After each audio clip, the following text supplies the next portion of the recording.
Okay. So again, we continue the basic counting principles, more examples. So today we are going to look at a very interesting question to start with. It's called the northeast lattice paths. Okay. This is going to be a very useful idea, and it could help you come up with many different proofs in nice ways, many combinatorial proofs for several of the things that we are going to look. Okay. So this is as follows. So the one question that we want to look at is as follows. You have this grid, okay? So on this grid, you are allowed to move from the origin, let's say 0, 0, it's called the origin. You are only allowed to move either to the right from wherever you are standing, right? You can move to the right or upwards. You know, you are standing, let's say here, let's say here, you are not allowed to go down, or you are not allowed to go left, right? These two are not allowed. So at any position, you can go either to your right or upwards. So this is called northeast lattice path because we consider the upward movement as north movements and right movement as the east movement, right? In a map, usually that is the convention that we follow. So this is called northeast lattice path. Now, the question is that suppose I start from 0, 0, right? And then I want to go, let's say 1, 2, 3, 4, 5, 6. And then I want to go 1, 2, 3, 4, 5 up. Okay, so I want to go to the 6,5 grid point, right? So you can assume it's an infinite grid, but we are only going from 0, 0 to 6, 5. Now, how many different ways you can go to 6,5 starting from 0, 0? That is the question. Can you solve this? Can you count the number of ways you can go from 0, 0 to 6, 5 using only north or east movements, right, from this grid? So think about it for a few minutes and then continue with the lecture, right? So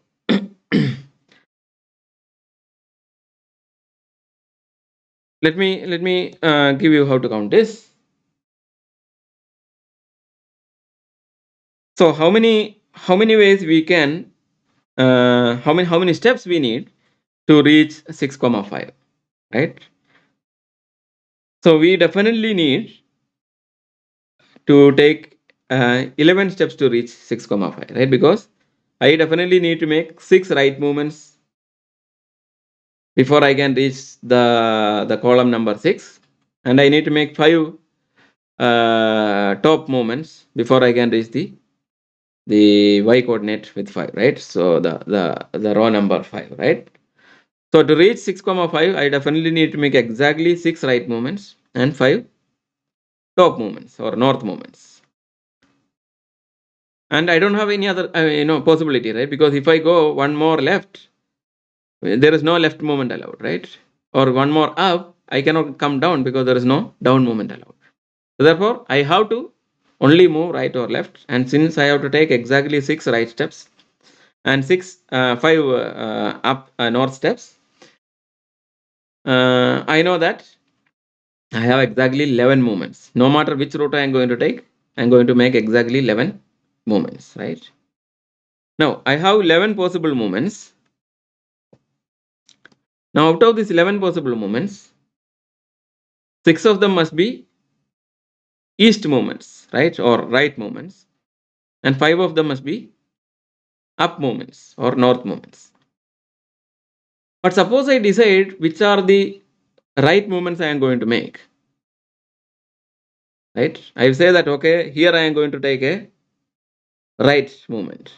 Here I am going to take a right movement.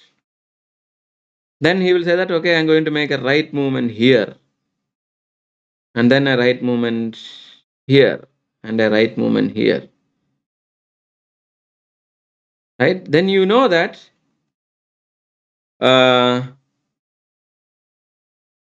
yeah, or maybe here also, right? The right movement here, right? So once I decide which are the precisely the 6 right movements I am going to take, the other up movements are pre-decided. There is no choice, right? Because if I want to make the right movement here, then I know that I must have moved up here and also here. There is no choice. I also must have moved up here, and up here. So these are without any choice. So therefore, the moment I decide the 6 right movements, my 5 north movements are decided. So therefore, I just need to decide the 6 choices out of the 11 possible movement options. So 11 choose 6. Okay. So 11 choose 6 possibilities are there. Or instead I can choose the up movements. The 5 possible ways. So 11 choose 5. Both of them will give the same number because we already know that 11 choose 5 is equal to 11 choose 11 minus 5, which is 6. Therefore, I have 11 choose 6 or 11 choose 5 possible northeastern lattice route from 0, 0 to 6, 5. You can replace 6, 5 with any number and you will get the arbitrary m, n lattice paths, right? This m plus n choose m or m plus n choose n. Now, using this now, we can easily ask some further questions. For example, I will say that, okay, instead of this, I am going to need the paths I can make starting from 0, 0, going to this particular point, right? Maybe maybe these paths are representing some one-way streets in some some weird city, right? Where you can only move north and east movements, right? And there is happen to be a very famous bakery, right, at this position B, right? So I want to, I start from my office, let's say at 0, 0, and going back home. But then I'm going to visit this bakery to buy some stuff from there. No, it's not healthy. Maybe we don't want bakery. We want something else, right? Some vegetable shop, maybe, right? So I want to buy some fruits or vegetables from here, and then I want to go home, right? So then I want to say that, okay, I want to stop from my office at this place. Now, how many ways I can go from here to home if I am guaranteed that I will stop at this particular shop? So try to come up with an answer by using the previous methods that we know and the one that we just found out.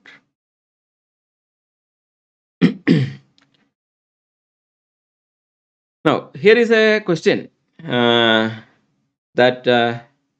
algorithm people will be very interested in. For example, like you have a matrix product. Let's say n plus 1 matrices are there, m1, m2, m3, etc. mn plus 1. These matrices are to be multiplied as m1 into m2 into m3 into etc. mn plus 1. Now, this matrix multiplication, of course, it's not commutative, so I cannot arbitrarily change the order of this thing. So I have to keep the order of the matrices. But now, when I do the multiplication, I can only multiply 2 matrices at a time, right? I cannot multiply all of them together, right? So I have to multiply 2 of them. Then, I can multiply this multiplied number with something else, right? In the next one in that order, whatever. Or I can instead, like I say that I multiply m1 and m2 first, then I multiply m3 and m4 first, then I multiply m1, m2 with m3, m4, the product of m1 and m2 with product of m3 and m4, right? That is possible. Or maybe, I can just multiply m1 and m2 first, find the answer, then multiply with that with m3, then find the answer, multiply the product of these 3 now with m4. So there are several ways I can do this product. To find the same product, There are several ways I can do this, and some of them may be more efficient than the other, depending on the type of matrices that we are looking at. But without looking at that, we want to say how many different ways I can do the matrix multiplication. So find the number of ways to parenthesize this product so that I can find different ways of multiplying this. For example, let's say that you have, let's say, 4 matrices A, B, C, and D. Okay. So if I want to multiply A, B, C, and D, I can first, let's say that, I will say that, okay, I multiply A and B first, right? Then I multiply C and D. Then I multiply the product A, B, and C, D. So this is how I give the bracket, right? Then I can also say that A, B, C, D I take. I multiply A and B first, then I multiply with the C, then I multiply with D, right? So this is the second possibility, right? I want to just separate them out so that it doesn't look like the same thing. We will just extend it here. Okay, so then what are the other possibilities? Well, A, B, C, D I have. Then I multiply, let's say, B and C. First, and then I multiply with A with B and C. Then I multiply with this product with D. This is one possibility. Or I can multiply C and D first. Then I multiply with it with B. Then I multiply with A. This is another possibility. Any other possibility?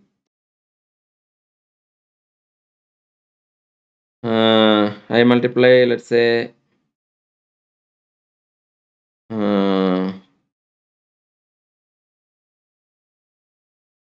A and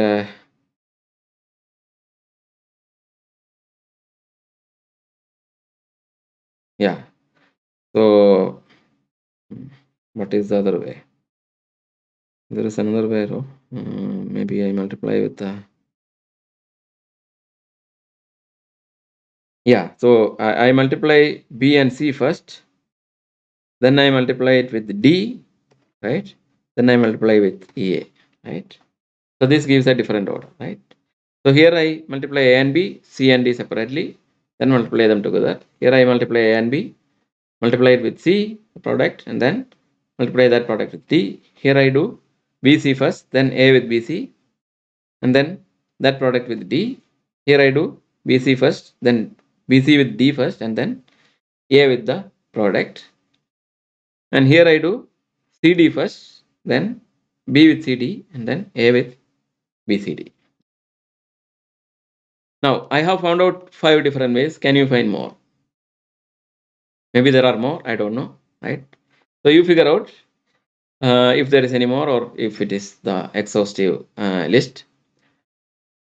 Now, but I wanted to find out for general n plus 1 matrices or whatever number, right?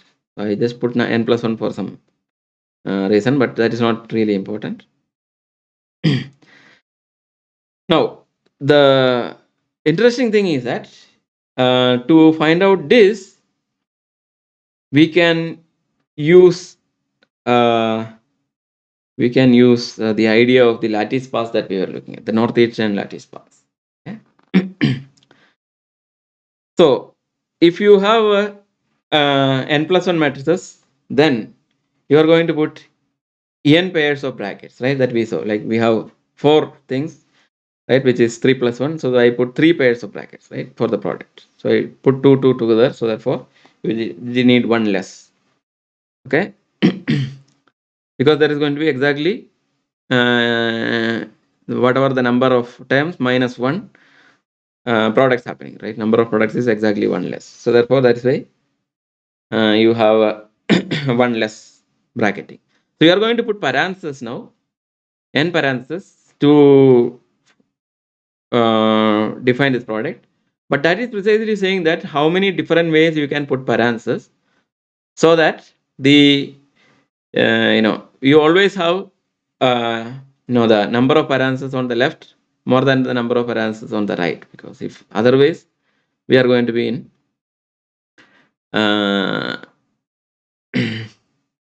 trouble, right?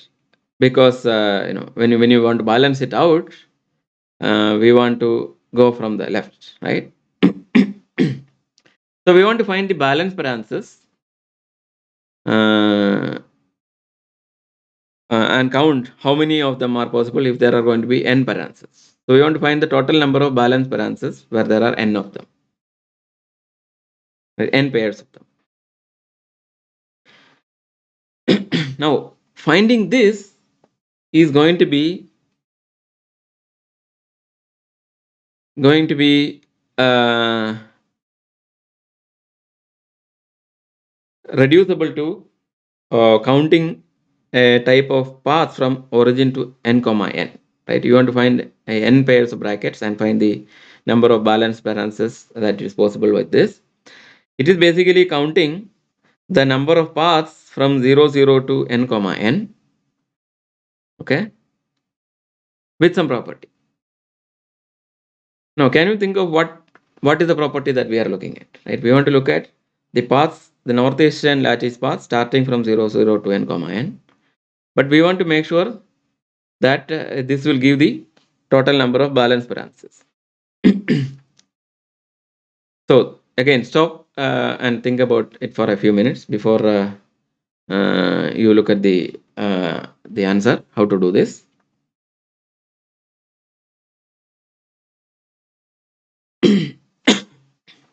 Sorry. So here is how it is going to be. Okay, so I want to start from the 0 0, and I want to produce paths which reaches n comma n. Right. Now let us say that my right movement is going to denote a left parenthesis, and an upward movement denotes a right parenthesis, closing parenthesis. So opening bracket and closing bracket. Okay. So the right movement is a opening bracket, then the upward movement is a closing movement. Now, when I start from 0 0, I have to make a movement. But now, whenever I put a parenthesis, I have to start with an opening parenthesis before I can put a closing parenthesis. So only after I move a right movement, I can go upwards. Now, can I go again upwards from here? If I go upwards from here, what happens is that I am going to put another right parenthesis. But then this is no more balanced, right? It cannot be balanced because if you are going just to the right, you can never add things to the right. You cannot now if you make a movement here and then here, what you are going to do is to do this and this. This is not going to make the parenthesis balance. So therefore, I always need to make sure that the number of left parentheses is never more than the number of right parentheses that has appeared so far, right? I mean, never less than the number of right parentheses appeared so far. Or in other words, when we are making the movements in the lattice,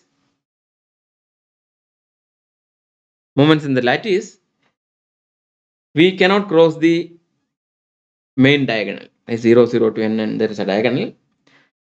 Because if you are going to cross that diagonal, that means that we have made more upward movements than the number of rightward movements.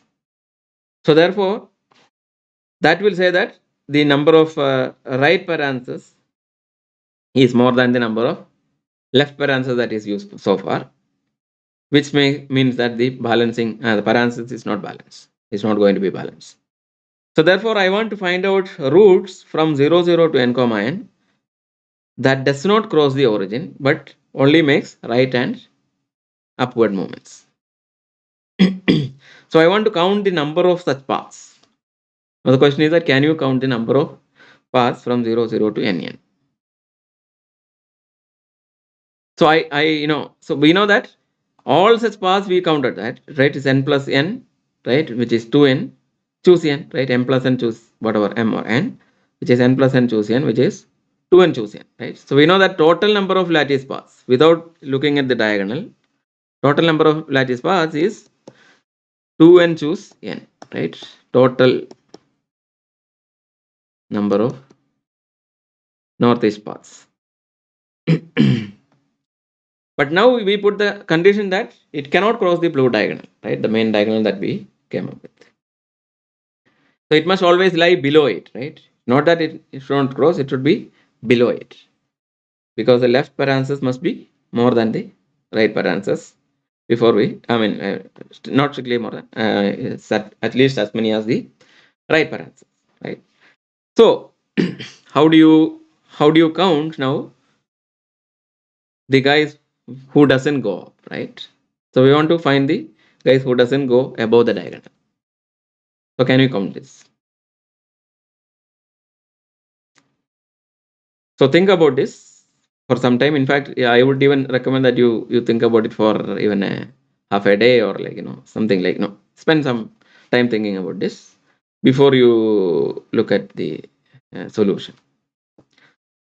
So let me tell you what is the solution I can come up with. There could be other ways to solve this. There are actually other ways to solve this.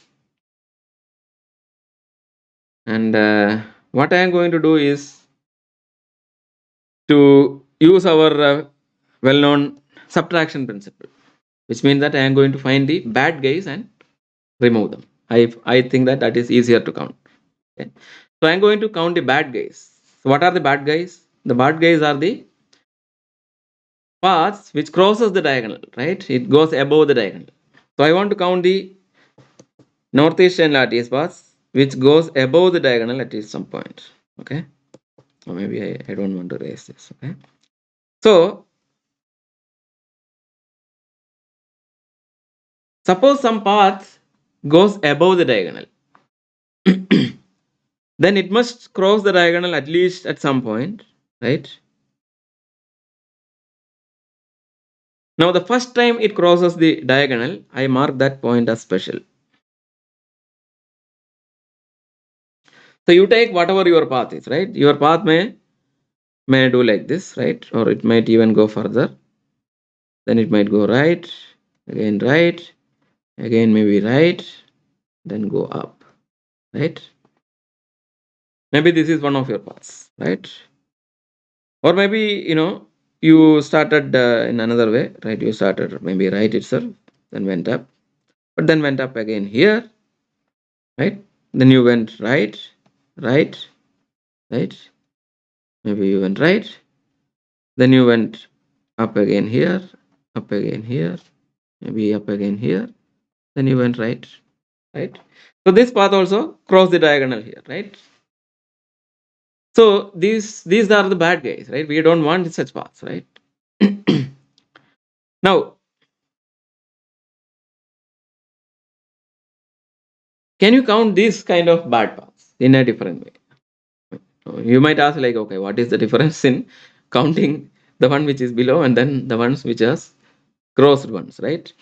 Now, there is a difference, we will see. So what I am going to do is a trick. So the trick is the following. So every bad path, which means the path, the path that crosses the diagonal, crosses it for the first time, right, somewhere, right, along this path. Okay. So the moment it crosses, I mark that point as special. Okay. Now what I am going to do is that I am going to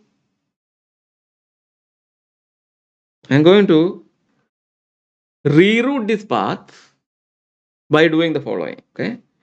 So after the point, till the point it crosses, I will not do anything. Okay.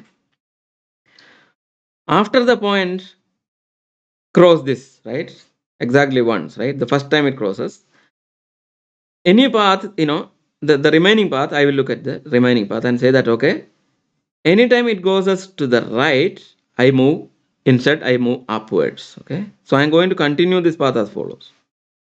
So instead of going up, right, I am going to go up. Okay. The next movement is again right, so I again move up. Again, the next movement is right, so I again move up. Okay. Now, then the next movement is where it is going upward, so therefore I move right. Okay. Again up, therefore right. I should not use this thing. I will use the dot just to make sure it is the virtual path that I am creating, right? So again, 3 upward movements. So therefore, I am going to make 3 right movements. Then I am going to right again here. So therefore, I make an upward movement. Okay. So there must be something here. So I will extend my infinite grid to this.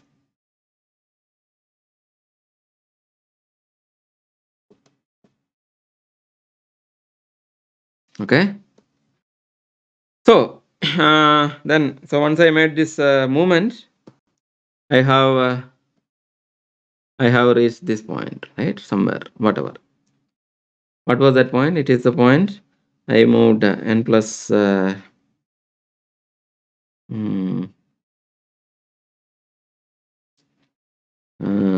minus 1 comma n plus 1, right? Someplace, right? I reached. Okay. So I did this. So after it crossed once, I decided, okay, wherever it was going right, I'm going to go up. And wherever it is going up, I'm going to go right. Right. Now I do this for the every path. Okay. So the red path that we were looking at, for example, right, cross here.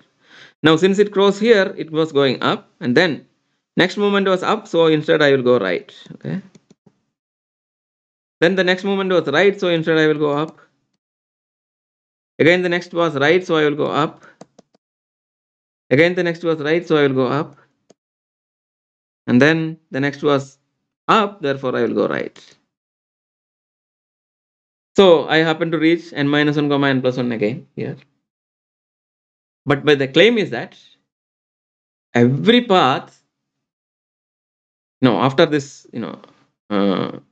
switching, right, of the things after the thing, will always reach this point, particular point.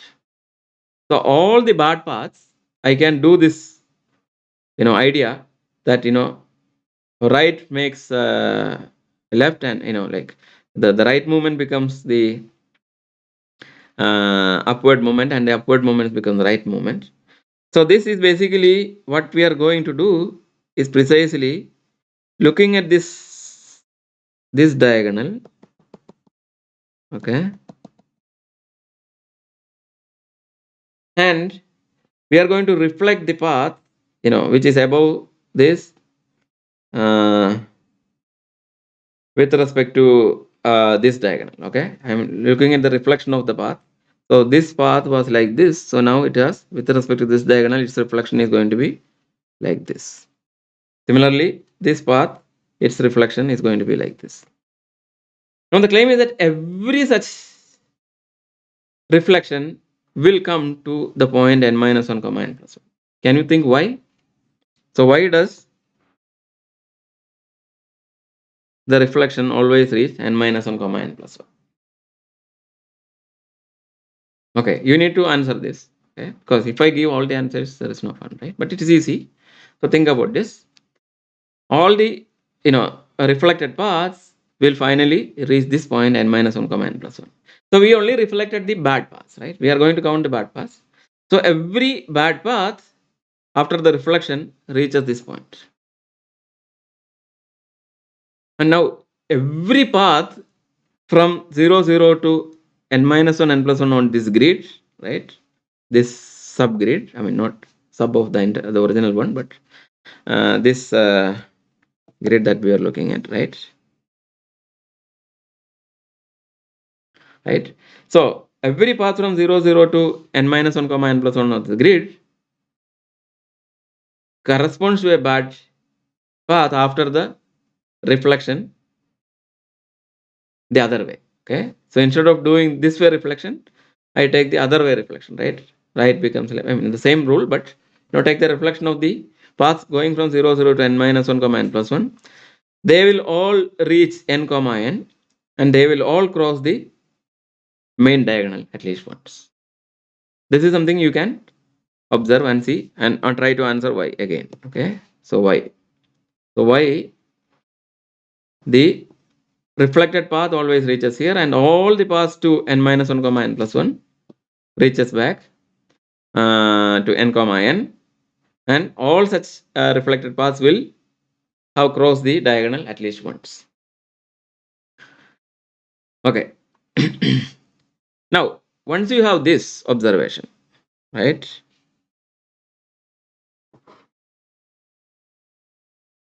Once you have this, you can do the counting, because we are saying that we look at all possible paths starting from 0, 0 to n comma n. And which are the paths which crosses the diagonal, right, goes above the diagonal. Those are the paths which after the reflection reaches n minus 1 comma n plus 1. And we said that there is a one-to-one correspondence between the paths that start from 0, 0 to n minus 1 n plus 1 and the bad paths from 0, 0 to n comma n which crosses the diagonal. Right? Because every such path gives a bad path here, and every bad path always reaches here. Okay? So try to explain why this is true. Okay? And convince yourself it is the case. And then we have the answer. So we have 2n choose n possible total paths from 0, 0 to n comma n. And then going from 0, 0 to n minus 1 comma n plus 1, we have n minus 1 plus n plus 1, choose n minus 1, right? These are the bad paths, right? So I can subtract. So this is going to be equal to 2n choose n minus 2n choose n minus 1. I think I made...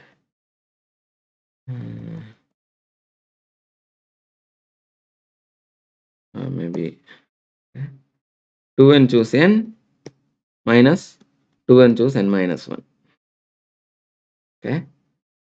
And you can use either your algebra or some other nice arguments. Think about this, whichever way you want, to finally show that this quantity is going to be equal to, again, right, 1 by n plus 1 into 2n choose n. Okay. It's going to be 1 by n plus 1 into 2n choose n. So show this, and we get the answer. And this number is very, very, very, very important. Okay. It has a special name. It comes as solution to so many combinatorial questions. There are even books on this. So it's called Catalan number. Okay. So if you look at Richard Shanley's book on enumerative combinatorics, he lists some 400. The updated edition has some 400 or 500 combinatorial questions to count things, whose answer is going to be the Catalan number. Right? So many different areas, so many different things it comes from, and all of them finally boils down to Catalan number. So it's called Catalan in the memory of mathematician called Catalan number. So it's usually right with C capital, so it's the name. So this is the number 1 by n plus 1 into 2n choose n. Okay. So Catalan number we just found out is the number of ways to parenthesize the n plus 1 matrix. Okay. Right. Product to do a multiplication. Right. Or it is a number of ways to do the balance parentheses with n pairs of parentheses. And it is a number of paths starting from 0, 0 to n comma n, right, which does not cross the main diagonal, right, which stays below the diagonal, right. So all these things are, of course, Catalan number already. Now we can find so many other things. So think about some other situations where you can think of Catalan numbers. Okay? Maybe we will visit this again, because I think Catalan number will come again and again. So that was another combinatorial proof, which tells us many things. We found relations between many interesting questions, right? And here is another question that I want to find a combinatorial proof, right? So prove that summation, that's identity, right? Summation k is equal to 1 to n. K into n choose k whole square is equal to n times 2n minus 1 choose n minus 1. So summation k is equal to 1 to n. K times n choose k whole square is equal to n times 2n minus 1 choose n minus 1. Of course, you can find an algebraic proof, and I would say that you can try to find an algebraic proof. It's going to be a little difficult, I think, but still you can find it. But it's going to be little cumbersome to work out with this thing. But try it and try to find out why this must be equal. But then we want to find a combinatorial proof. So what is going to be our combinatorial proof? So think about finding a proof for yourself, and after spending some time, you come back here and then continue. Okay, I recommend that you think about it, because unless you think about this, it is going to be difficult to solve questions, because the subject of combinatorics is such that, you will see lots of problems. Each of them, the solution is kind of easy once you see it, but till you see it, coming up with the idea, right, how to frame this, right, it's going to be uh, tricky. You need to strike the idea in your mind before you can answer. It's not like a standard procedure, because each question has a slightly different flavor, which affects the way you have to think. So you need to develop a habit of thinking on this. So, and that is why I'm asking repeatedly again and again that you uh, think on this before you proceed. So, what is the combinatorial proof I am going to give you? Here is it. So, what is on the right hand side? Okay, I have n and 2n minus 1 choose n minus 1. So, I can immediately see that 2n minus 1 choose n minus 1 is choosing n minus 1 members from a 2n minus 1 element set, right? So basically forming an n minus 1 element subset of a 2n minus 1 element set. Now I am going to multiply that with n, which means that there is some choice involved, right? By our product rule, there was some choice of n persons, right? N distinct persons we were able to choose, and that is independent of the choice of the n minus 1 guys from the 2n minus 1 guys. So what I'm going to do is the following. Okay, I'm going to say that there are, let us say men and women, or boys and girls. Okay, maybe you can put boys and girls.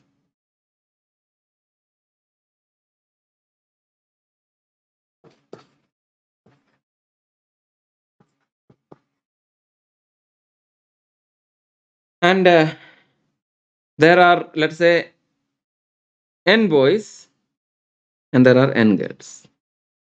Okay. So we have 2n persons here, n boys and n girls.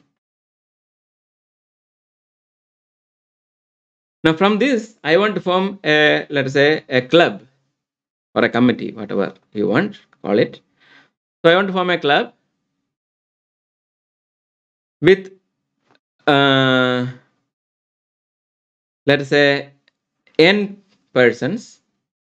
Okay, I want to select a club with n people inside, and I want to make sure that the club has a, let's say, a president, and the president is a lady.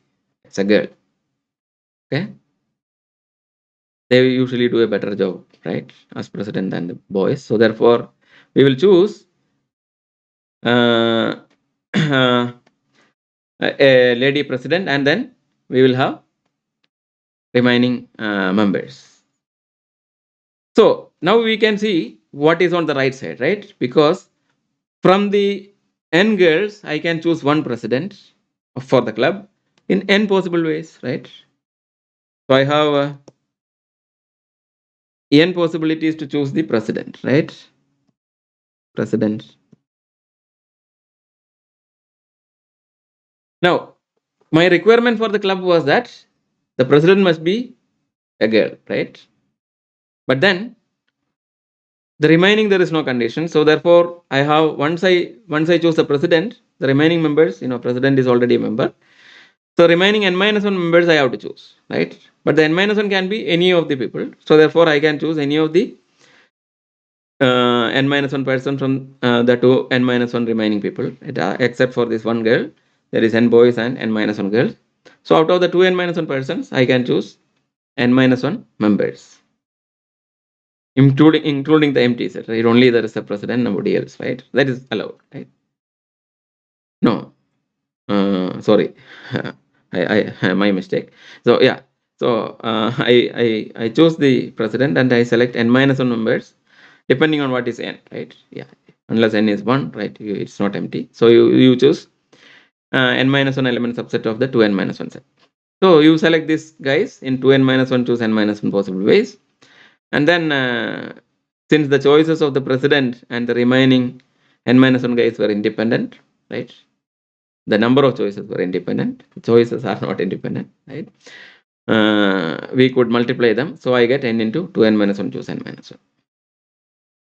Now the claim is that the left hand side counts precisely the same thing. So why does the left hand side counts precisely the same thing?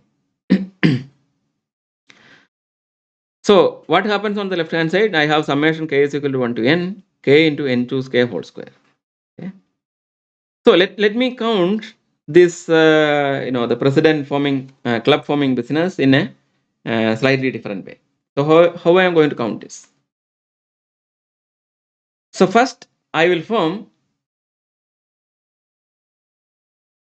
the club by selecting k girls from the n possible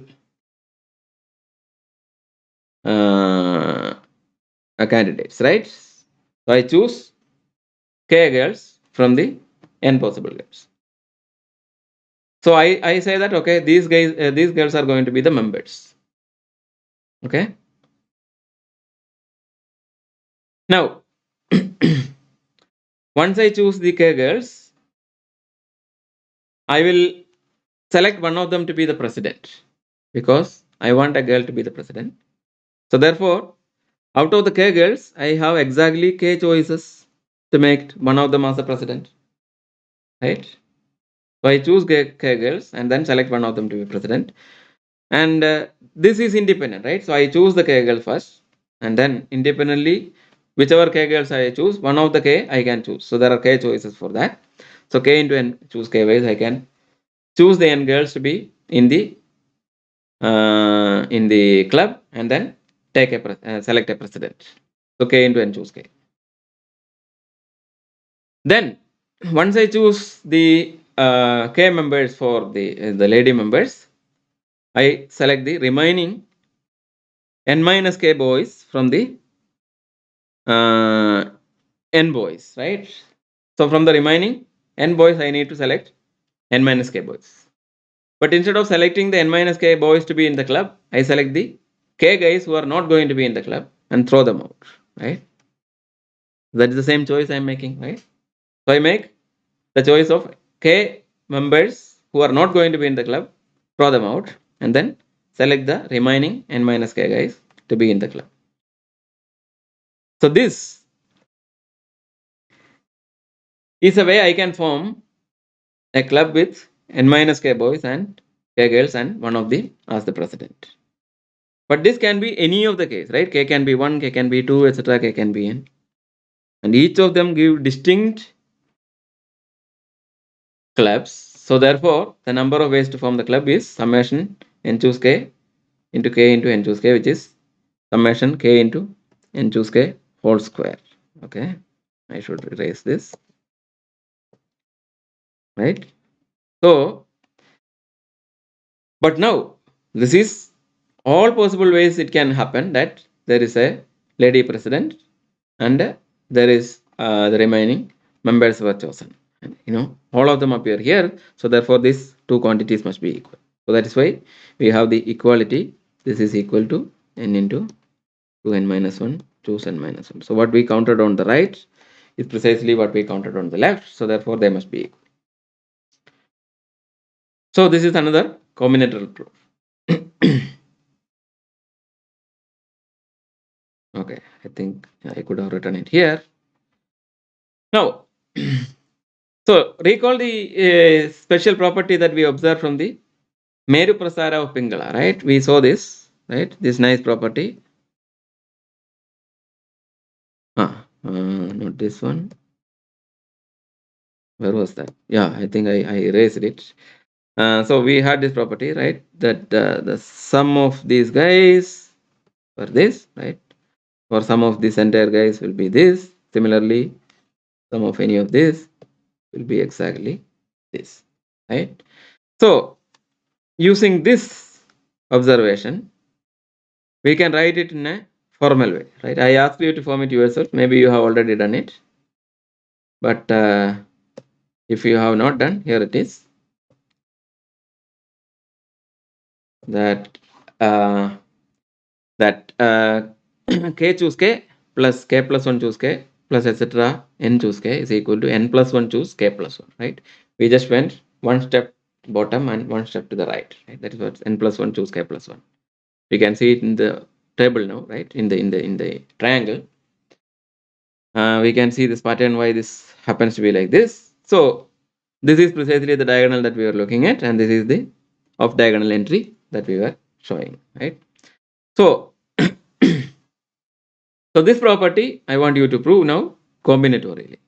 Okay, come up with a combinatorial proof why this must be the case. So this is a homework for you. Okay, let me also write homework in case you want to see the lecture notes. So this is homework.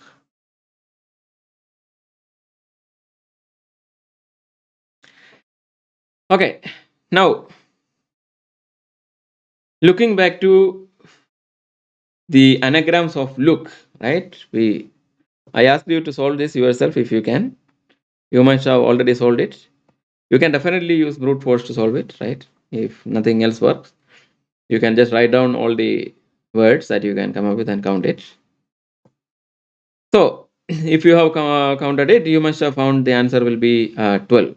Okay, so what is that number? So how did we find this? Okay, so maybe you can, maybe I would suggest that you try to find it out by whichever way that you prefer. Now I am going to use a different method. I am going to, or maybe not different, but a method as follows. So the reason we were not able to use the product rule was that now when we were having this LOOK, there were two O's, right? Now the two O's, when I choose, there will be several orders that I make when I put them in different permutations, but some of them could lead out to be the same, right? So which says that the choices were not really independent, right? The choice of one of the O's was interfering with the choice of the other because the other comes here or this one comes here is the same exactly. So because of that lack of independence, we could not directly use the product rule. If you want to use the product rule directly, we should be able to bring in more independence. Now, how can you bring independence? So you can bring independence by saying that the O's are actually different. Okay. So I will say that okay, I will have the O's, but LOOK, but one of them is O number 1 and the other one is O number 2. Now, if I mark the O1 with always O1, O dash or whatever, and the second one with O2 always, then the anagrams are going to be exactly 4 factorial, right? Because all permutations are going to be different. Because if I put, for example, LOOK with O2 here and O1 here, this new labeled LOOK is different from this labeled LOOK because this is the first O and this is the second O, but where is the second O which is coming first and the first O coming second, right? So therefore, I can count now using product rule. So there is going to be 4 factorial, which is equal to 24 different words with the new O's, right? The labeled O's. But now, what we observe is that because, when we remove the labels, this one and this one counts to be the same, right? They give the same number, right? Same word. So let us see how many overcounting we are going to do when I do this 4 factorial equal to 24. So we observe that once you fix the positions of the O's, right, the 4 different positions of the O's, let's say O appearing here, O1 and O2. If I swap their positions, it is not going to make any difference in the word, right? Because when they remove the label, they are going to be the same. Can you do anything else? I cannot move the O to somewhere else because that is going to create a different difficulty, right? It's going to be a different word. So, if I swap, there is no problem. So, when I swap, how many possibilities are there? Either 1 goes to 2 and 2 goes to 1, or the same thing, right? There is only two possibilities, right? So, therefore, there are exactly two ways to get this O1, O2 or O2, O1 by swapping them. And these are the only overcounting. So therefore, every word I counted exactly twice because O1, O2 was coming and O2, O1 was coming in. So O1 comes first and O2 comes second, or O2 comes first and O1 comes second. In the same positions, they lead to the same word. So therefore, I can use the division principle now to say that because I overcounted every word exactly twice, I can divide by 2. So 24 by 2, which is equal to 12. So there are 12 different numbers. And you can verify by finding the 12 different numbers. Now, okay, we found out the counting for LO. Okay. Now I give you a bigger word. Let's say Mississippi. Can you count the word Mississippi and its anagrams? Right. SSISSIPPI. Right. Mississippi. Now, I think once you get the idea of the other one, this is easy. So suppose I put labels to make sure that all the words are distinct, right? So I will put label, let's say I is occurring 1, 2, 3, 4 times. I will say I1, I2, I3 and I4. S is appearing 4 times, so S1, S2, S3 and S4. P is appearing 2 times, so I will put P1 and P2. Then M is appearing only 1, so I will not do anything. If you want fun, you can make it just M1, doesn't matter. And then I say that okay, I take these are distinct words, distinct letters now. I take all possible permutations of this. I get words, right? So 1, 2, 3, 4, 5, 6, 7, 8, 9, 10, 11 words are there. So therefore 11 factorial permutations are there.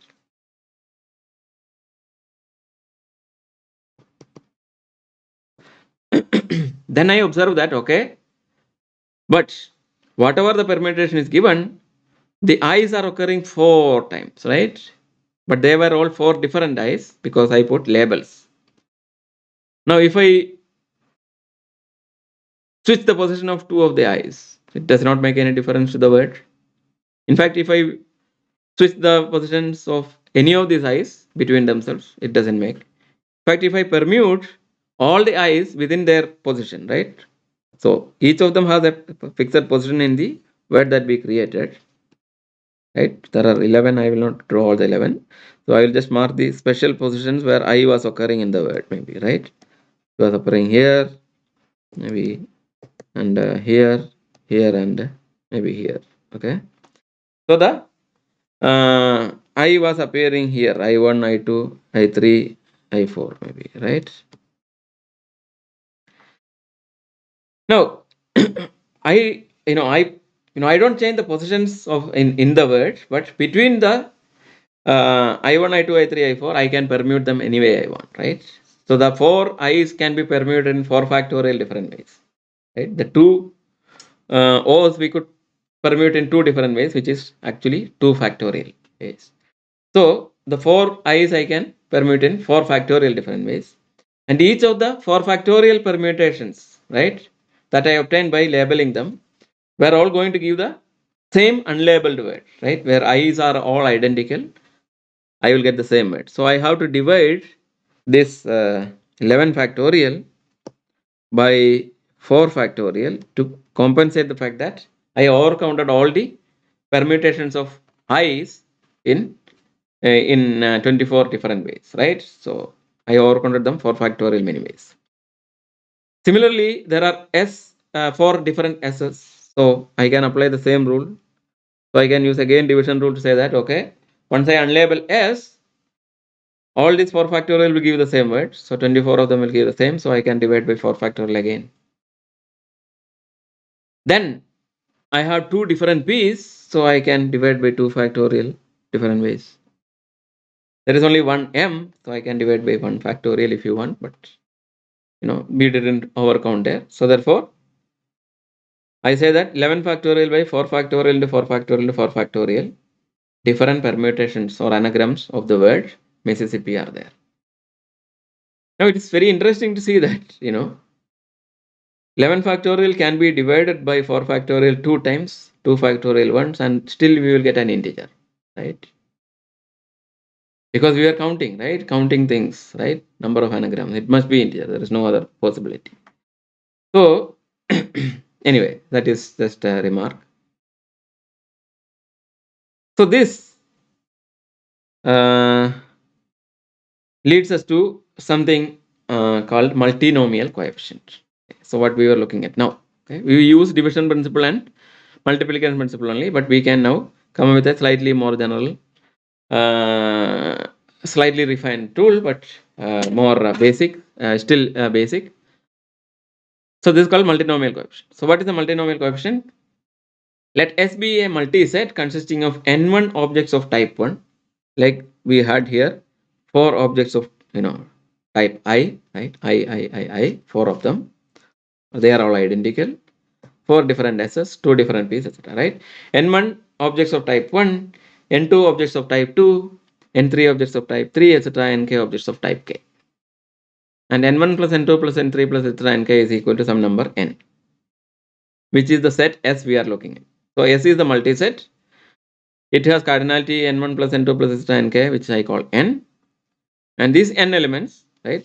There are these repetitions, N1 of particular one type, N2 of another type, etc. Nk of another type.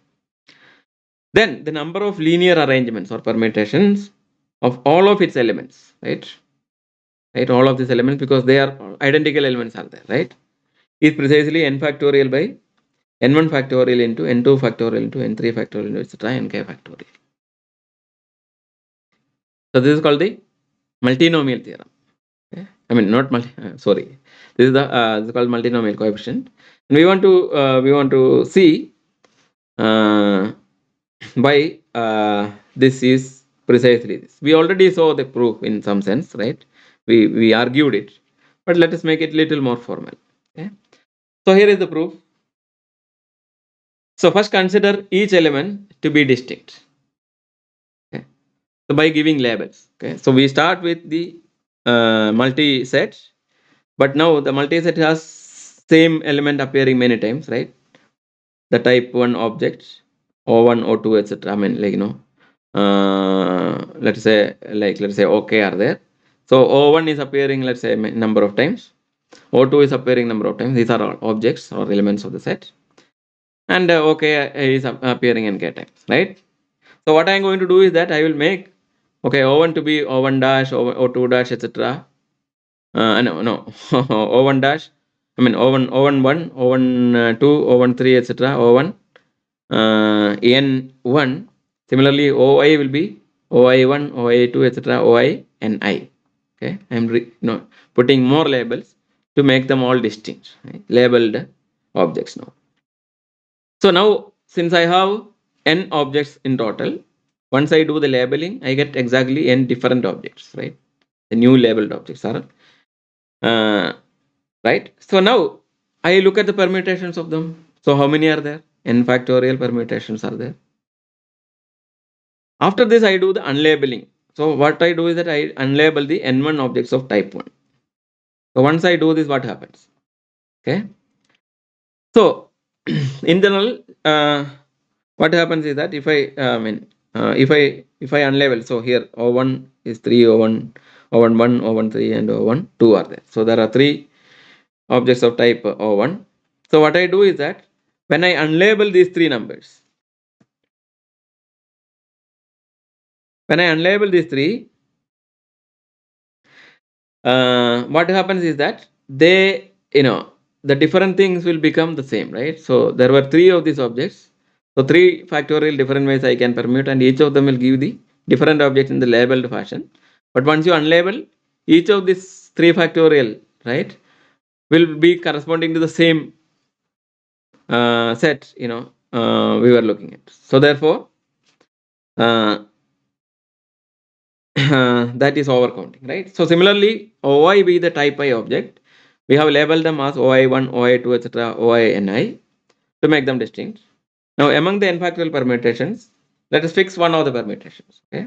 Once you fix the permutation, consider the ni positions where the OIs appear. That is what we looked at here, right? The 3 positions where O1 was appearing.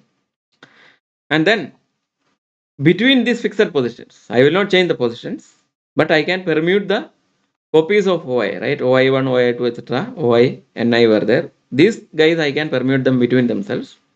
They will all lead to the same ordering that we were looking at, because when we were looking at the unlabeled ordering, right? So they were contributing how many times? Ni factorial permutations were giving the same thing. So therefore, the overcounting they permuted and a multiple of Ni factorial. So therefore, I have to discount this or by using the division principle by dividing by Ni factorial. So since the in-place arrangements of Ni copies of Y does not depend on that of the Nj copies of Oj, right? So I look at the Ni positions, rearrange them. I look at the Nj positions of the other objects, right? Not these objects, and then rearrange them there. That doesn't affect here, right? For example, when we were looking at this, we were looking at copies of O1, O1, 1, O1, 2, O1, 3. So even though I permute them between themselves, no matter what, right? I will say that this goes here now, right? And then this guy who was here will go here, and then this guy who was here comes back here, right? Now this rearrangement does not affect the rearrangement of, let's say O2, right? O2, there are 2 of them, right? O2, 1, no, 3 of them again, right? So O2, 1, O2, 3, and O2, 2, right? I can rearrange them independently because their positions are different. So therefore, these arrangements are independent. So therefore, these permutations, Ni factorial permutations, are all independent. So the total number of overcounting is n1 factorial for the first object, n2 factorial for the second object, and nk factorial for the last object. And they are independent, so I can multiply using the product rule. So product of n1 factorial, n2 factorial, etc., nk factorial is the total number of overcountings. So therefore, now I can say that since I have overcounted every object this many times, I can divide by the division rule. So therefore, I get n factorial by n1 factorial into n, etc., nk factorial. So that is how we prove this. Okay, so this is the multinomial coefficient, and yeah, we will see why this is called multinomial coefficient soon. Okay. Now, another proof I am going to give you. Okay, I gave you one proof. Now I am going to give you another proof.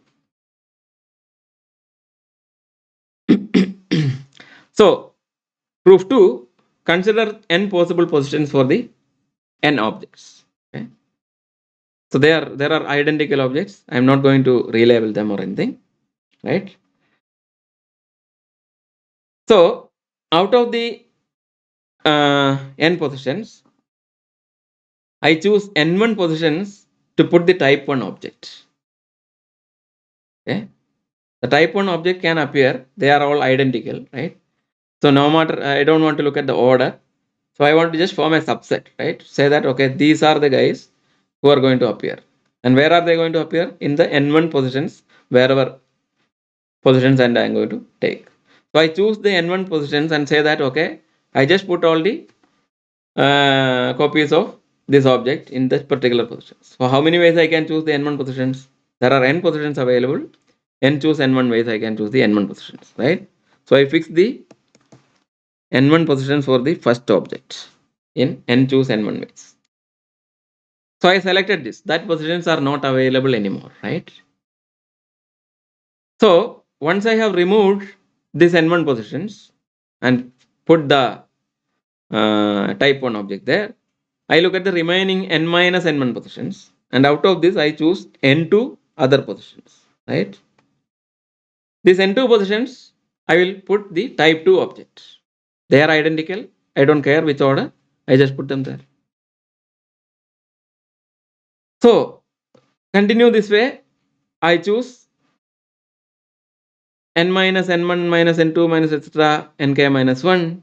Choose nk ways. I can choose the nkth type object, nk position for the last object, right? So each object I choose. Now these choices are independent because the position that we are selecting were all distinct, right? So I selected the first n1. The number of choices were independent, right? Because first n1 I select. Now I remove this, and then from the remaining n minus n, I am choosing n2 position. So therefore, that choice, the number of the choice is only depending on how many are remaining, which is n minus n1, right? So that n2 positions choice is the same always, and they are independent. So therefore, I can multiply, right? I can first fix this guy and then multiply this, then I can multiply this, etc. Now this product is precisely finding the number of ways to arrange the terms, right? The in the multi-set, I'm going to arrange the linear arrangements of the objects, and that is I can obtain in this way. So therefore, this thing must be equal to what we were counting, right? So this is going to be equal to n factorial by n1 factorial etc. nk factorial. So show this equality. You can use algebra, right? If you want algebraic method. Combinatorially, there is nothing to say, right? They are equal because the combinatorial proof is clear because we just did the same thing, right? We selected or we just basically counted the same object, right? We counted the number of possible ways to form words or to arrange objects where there were n1 objects of type, n2 objects of another type, etc., nk objects of another type, and that we found to be this in one counting, and we found it to be this in another counting, and therefore these two things must be equal. So there is a notation for this, which is n choose n1 comma n2 comma etc comma nk. Okay, this is called the multinomial coefficient, as I told you earlier. So the notation for multinomial coefficient is n choose n1 n2 etc nk, and that is equal to n factorial by n1 factorial etc nk factorial. And I want you to show this as a homework, why this product must be equal to this factor, right? N factorial. This is a closed form, this is a product. So find it out. Okay.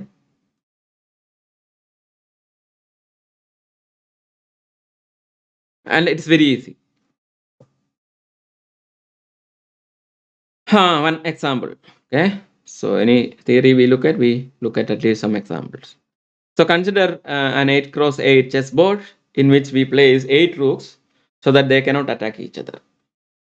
So how many possible ways are there to keep the rooks so that they cannot attack each other? So if you are not familiar with chess and rooks, I will tell you how the rook moves at least and attacks.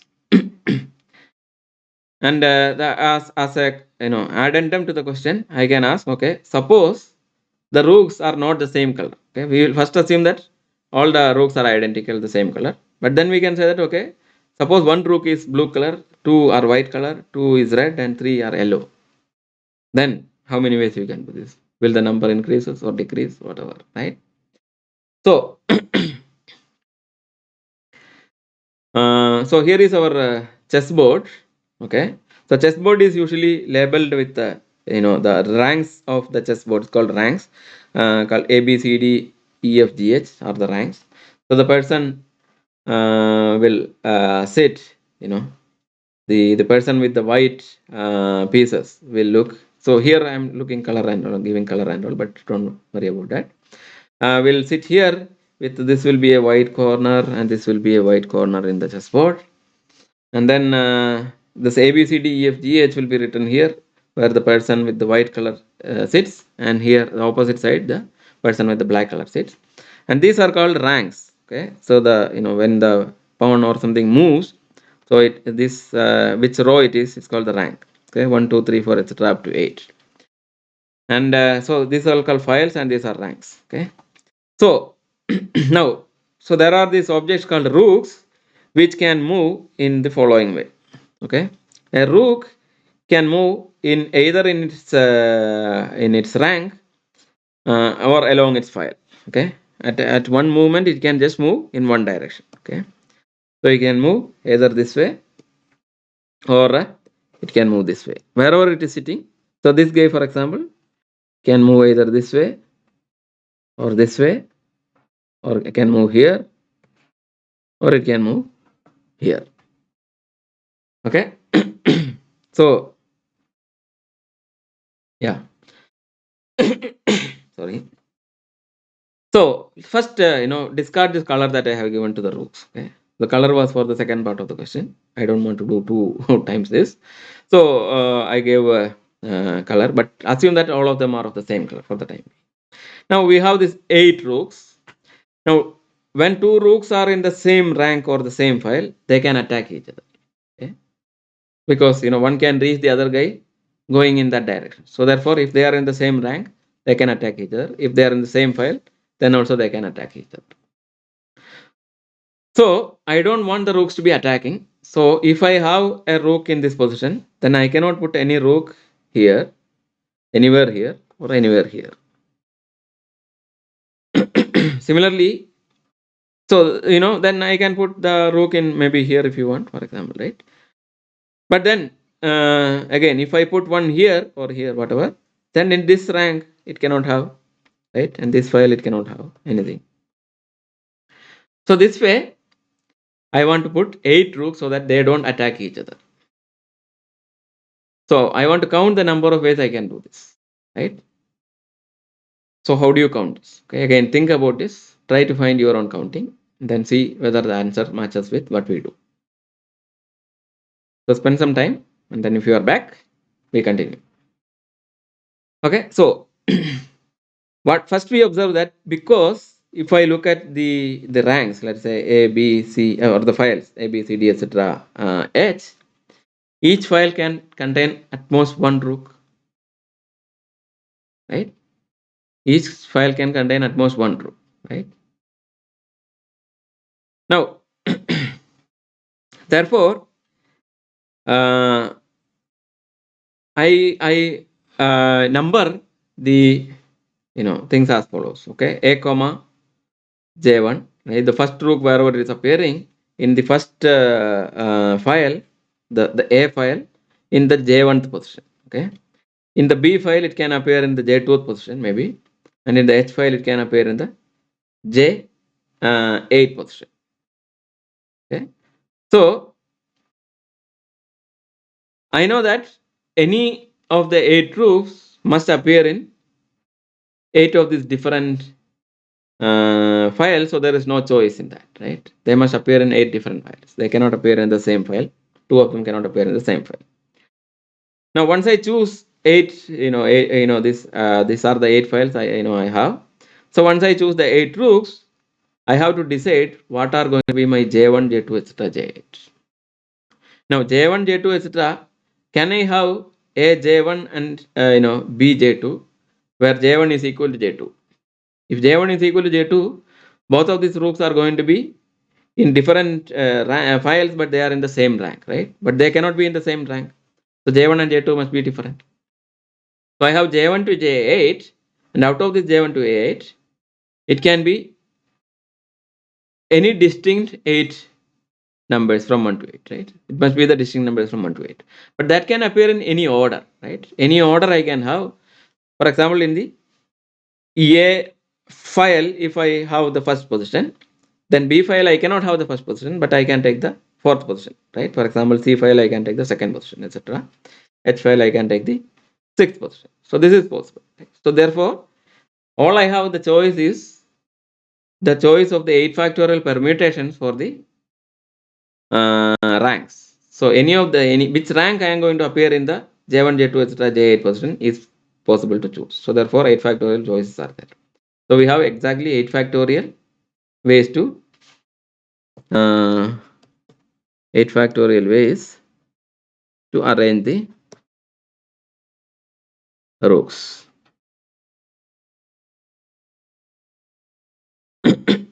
If all the rooks have the same color. Now what happens if they have different colors?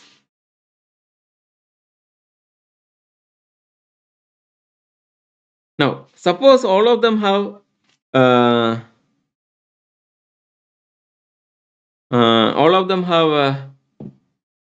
the same color. We said that there are 8 factorial possibilities. We want to find out what if some of them have, like one rook is blue, 2 is white, 2 is red, and 3 is yellow. Then what you do? It turns out that it is easier if you look at another question and solve it first. Okay. Suppose all the 8 colors were different. Then you know how to count it, right? Because we have 8 factorial ways to arrange them. But now I can color the rooks in 8 factorial different possible ways, right? 8 because there are 8 colors appearing, right?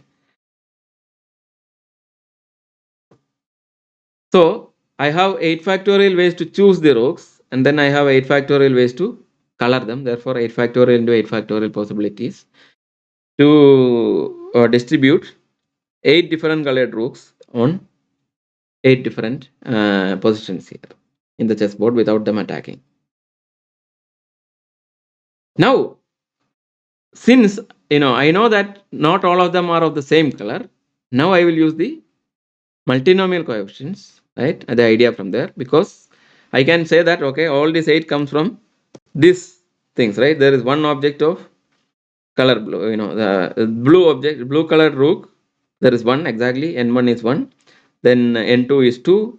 N3 is 2 and N4 is 3. So 3 plus 2 plus 2 plus 1, which is 8. So I have the 8 rooks, but 1, 2, 2 and 3 are appearing.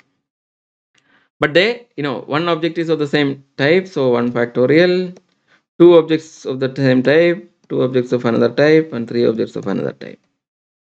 So therefore, I can divide by 1 factorial into 2 factorial into 2 factorial into 3 factorial.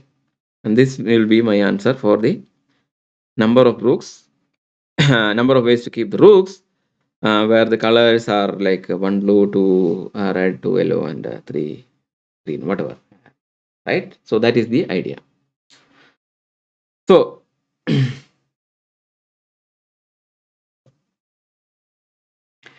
time for homework. Okay. So here are some of the homeworks. So we have a deck of 52 cards. I hope that all of you are familiar with playing cards. If not, a deck contains 4 suits, which is red colored hearts, okay, with the heart symbol, 13 of them. Then 13 diamonds, which are also red colored, 13 clubs, and 13 spades, and they are black. Now, of course, a suit, heart, for example, the 13 cards will have the labels like ace, A, 2, 3, 4, 5, etc., 10, and jack, J, queen, Q, and king, K. Okay, so these are the 13 labels for the suits. So each one has all these numbers. Now, suppose if all cards of the same suit must be kept together, so we can shuffle the cards. So the 52 cards we shuffle them, but we can shuffle them, but we have to make sure that all cards of the same suits must be kept together. So then, how many orderings are possible? How many distinct orderings are possible for the cards? You put in one stack, but then we order them in different ways. How many different ways we can do this? So this is your first homework. Then next question is that count the number of divisors of the numbers that we already saw some example like this. 10 raised to 10, second is 740, and third is 25 into 31 raised to 4 into 7 raised to 6. Third question, how many integers larger than let's say 10,000 have distinct digits and does not contain the digit 5 or 3? Sorry. Fourth question is that how many ways to select 5 boys and 5 girls and to keep them alternately around a round table. Sit them. Now they want to seat them. So you want to seat 5 girls and 5 boys, and there are 10 seats maybe. And then in this around the round table, you want to, but we want them to be sitting alternately. So how many different ways you can do that?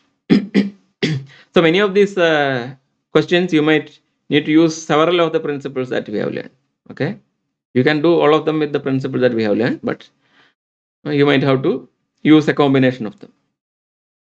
Fifth question, a multiset can contain more than one occurrence of some elements. Right? We already saw multiset, but let's say that the multiset contains A, B, B, B, 1, 2, 3, 4. Okay, so A is appearing 3 times. I denote the multiset in the following way.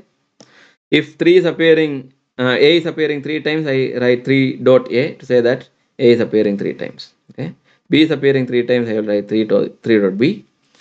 And then 1, 2, 3, 4 is appearing only 1, so I will not write anything, just the numbers. So, so this set is representing precisely this set. Okay, just for later references, we might use this notation. So, how many 3 element subsets it has? Okay, 3 element sub multi-sets it has. Okay, I allow multi-sets, but it must be subset of this. I cannot allow more than, let's say, more than 3B, for example, in any multi-subset, or I cannot allow more than 1, 2, for example, right? Because 2 is appearing only once in the multi-set. So subset also, sub-multi-set also can contain only one copy of 2. Okay. Then 20 people stand in a queue in front of a counter to buy, let's say, a new book that is published by, let's say, Harry Potter. Sometime back it happened, right? So a new book is published, whatever some famous author has published. So when the book is released, people go stand in queue. At the time of the release, they will stand in queue to buy the books. So let's say that 20 people stand in a queue in front of a counter to buy a new book. Price of the book is, let us say, 100 rupees. Okay, so each book has price 100 rupees. There is only one book for sale. Now, on the opening time, the sales counter, they usually, this is what, most of the time in shops, right? Or like if you go to bus, for example, right? You enter a bus conductor in the morning, first trip, has no money with him, nothing, zero cash. If you don't have change, you are in trouble. You have to wait for the change. So similarly, the sales counter opens with no cash.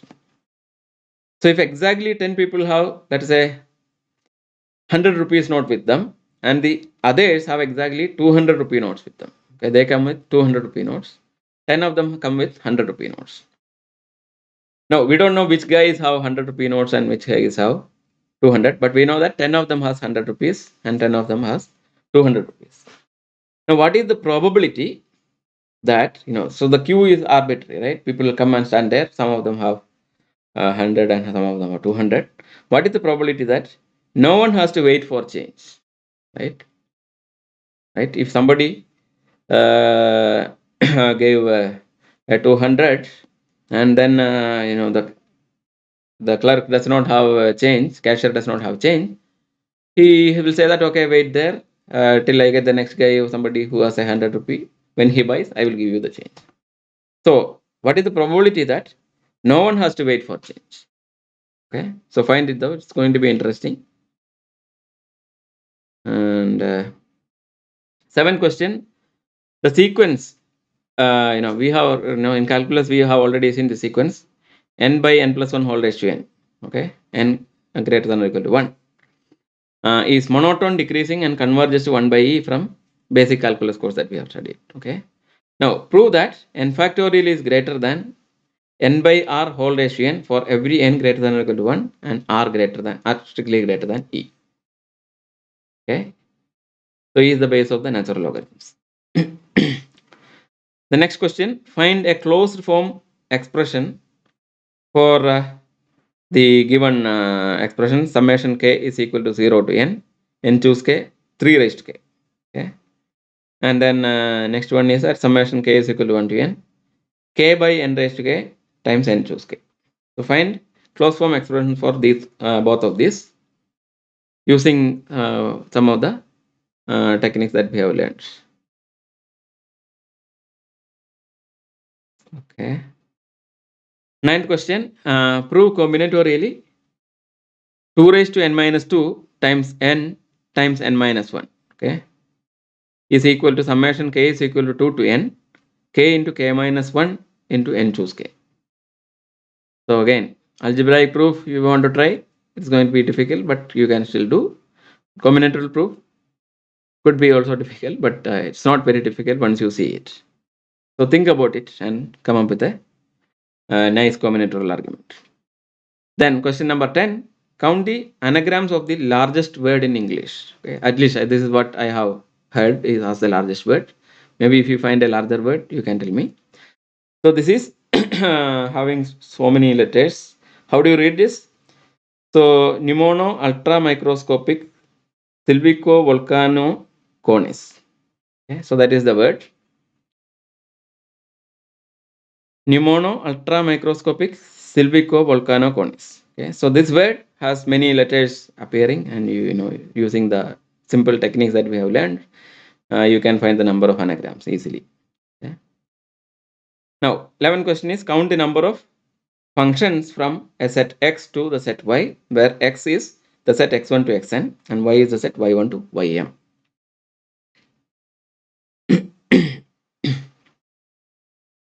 And 12th question is to prove that, oh, I think I already gave this, but anyway, write it down. K choose k plus k plus 1 choose k plus etc. N choose k is equal to n plus 1 choose k plus 1. So this is the property from Mayrup Prasara of Pingala. Okay. So I think I repeated this, but it is a homework that you can solve. And 13th question is that x1 plus x2 plus x3 plus etc. plus xk whole raised to n. Okay, so you take this polynomial x1 plus x2 plus etc. plus xk and take the power whole raised to n. And this is equal to some summation. Of course, you know that, right? When you take the binomial expansion, you found out it is the some summation.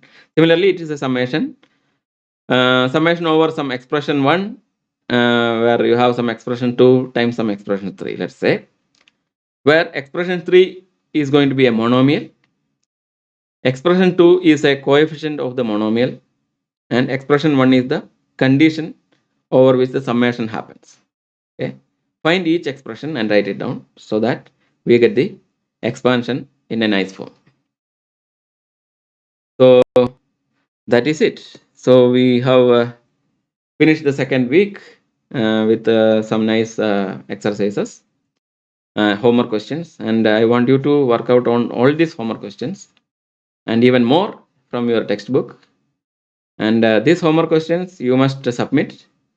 As I said, like, I cannot correct all the questions, but you have to answer all of them, because I will decide at the end of the course, I will decide which questions I am going to evaluate, and those questions I evaluate for all of them. Okay, so those questions will be evaluated, so you must submit, and you have to submit, you have to evaluate, you have to have solved at least a good percentage of the questions to get eligible for full mark in each assignment. Okay, so whatever is that, I will decide later, but you try to do as many as possible and submit as many as you can. Okay, so then we will see what to do. Okay, so with this we will stop today's lecture, and this week's lecture in fact, and then we will see you next week. Okay.